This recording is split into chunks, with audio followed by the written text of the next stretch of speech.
Assalamualaikum warahmatullahi wabarakatuh. Alhamdulillah. Wassalatu wassalamu ala rasulillah wa ala alihi wa sahbihi wa man walah. Allahumma salli ala Sayyidina Muhammad wa ala ali Sayyidina Muhammad. Puja dan puji syukur kehadirat Allah subhanahu wa ta'ala, karena pada kesempatan kali ini kita dapat melaksanakan perkuliahan mata kuliah budaya organisasi. Di samping itu salawat serta salam tak lupa senantiasa kita sanjung sajikan kepada haribaan baginda alam Nabi besar Muhammad sallallahu alaihi wasallam. Semoga dengan memperbanyak salawat kepada beliau kita mendapatkan syafaatnya di yaumil akhir kelak. Amin amin ya rabbal alamin. Di sini kami dari kelompok 11 yang beranggotakan 2 orang. Saya Farhan Zaki dan kemudian ada teman saya bernama Evi Apriliani. Di sini kami ingin memaparkan isi makalah kami yang berjudul melestarikan budaya organisasi di perusahaan, bisnis, dan birokrasi.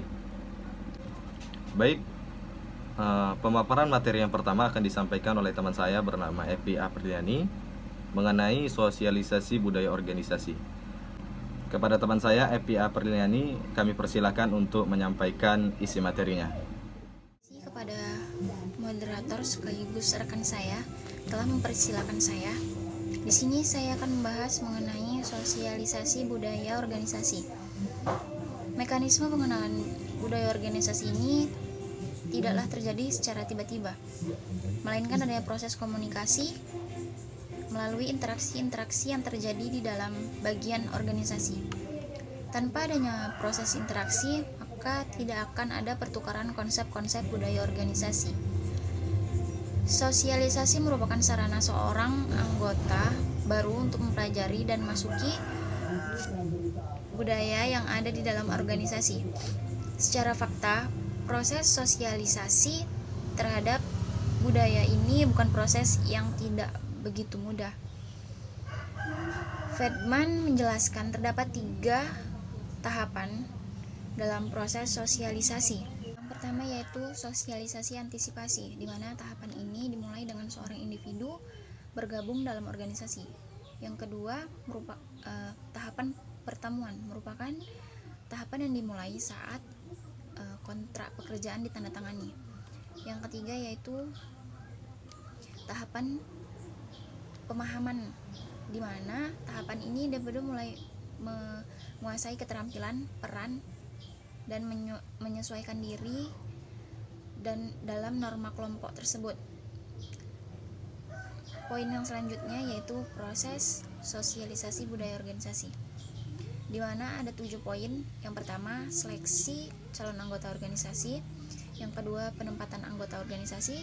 Yang ketiga, pengalaman bidang pekerjaan. Yang keempat, penilaian kinerja dan pemberian penghargaan. Yang kelima, menanam kesetiaan. Yang keenam, memperluas cerita dan berita tentang berbagai mengenai budaya organisasi. Dan yang terakhir yaitu pengakuan atas kinerja dan promosi.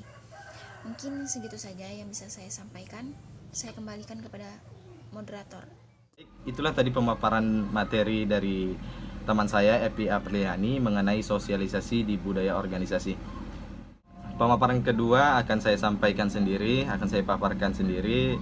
Pemaparan saya yaitu tentang spiritualitas budaya organisasi. Baiklah, di sini saya akan menyampaikan pemaparan yang kedua yaitu spiritualitas budaya organisasi. Yang pertama, spiritual berasal dari kata spirit yang memiliki makna semangat, kehidupan, pengaruh, dan antusiasme. Spirit sering diartikan sebagai roh atau jiwa. Pijo Saksono dan Erning Praja menyampaikan bahwa spiritualitas adalah kebutuhan tertinggi manusia.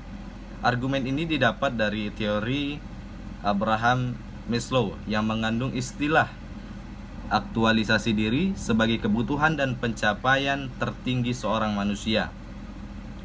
Kemudian Maslow menemukan bahwa tanpa memandang suku atau asal-usul seseorang, setiap manusia mengalami tahap-tahap peningkatan kebutuhan atau pencapaian dalam hidupnya.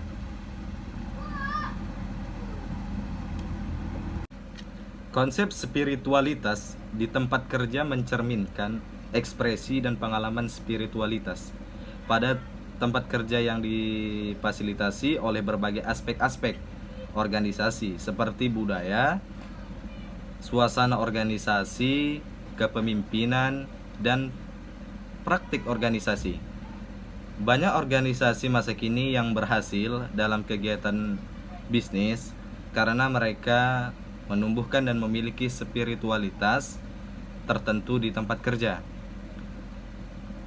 Spiritualitas di tempat kerja adalah kesadaran bahwa manusia memiliki kehidupan baku yang tumbuh dan ditumbuhkan oleh pekerjaan yang bermakna berlangsung dalam konteks komunitas.